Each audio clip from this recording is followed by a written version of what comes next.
Hello friends, welcome back to my channel. तो आज हमारी वीडियो का टॉपिक है ड्राई माउथ।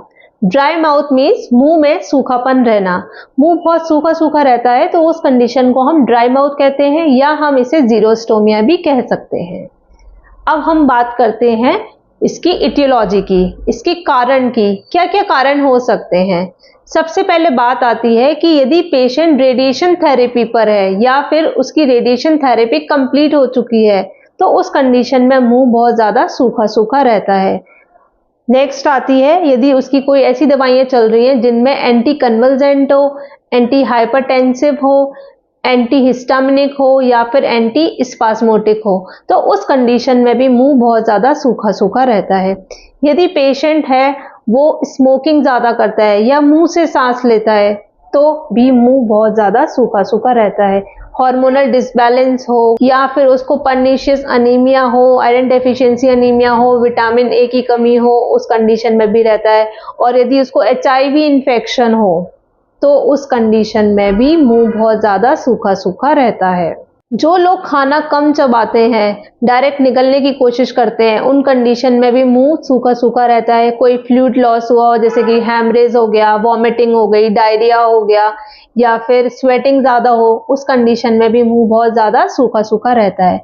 अब हम बात करते हैं कि क्लिनिकल फीचर्स हमें पेशेंट में क्या क्या देखने को मिलेगा।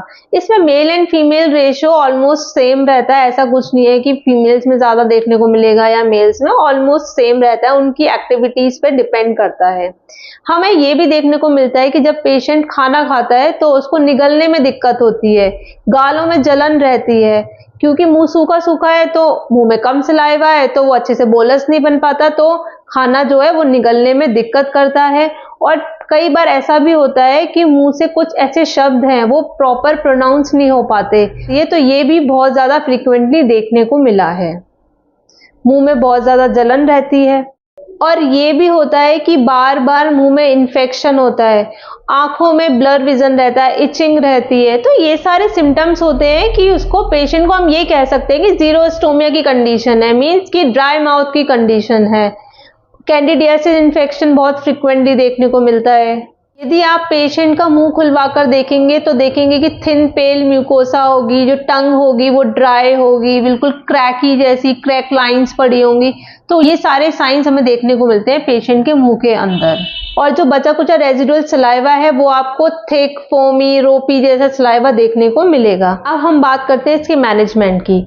हमें च्युइंगम ज़्यादा से ज़्यादा चबानी चाहिए, लॉजेंस यूज़ करने चाहिए। लॉजेंस क्या होता है, चूसने वाली जो टॉफियाँ होती हैं वो हमें ज़्यादा यूज़ करनी चाहिए। आर्टिफिशियल सलाइवा हम यूज़ कर सकते हैं और इसके लिए हम मेडिकेशन ले सकते हैं। और वो मेडिकेशन हमें रोकनी है जिन मेडिकेशंस की वजह से ड्राई माउथ हो रहा था।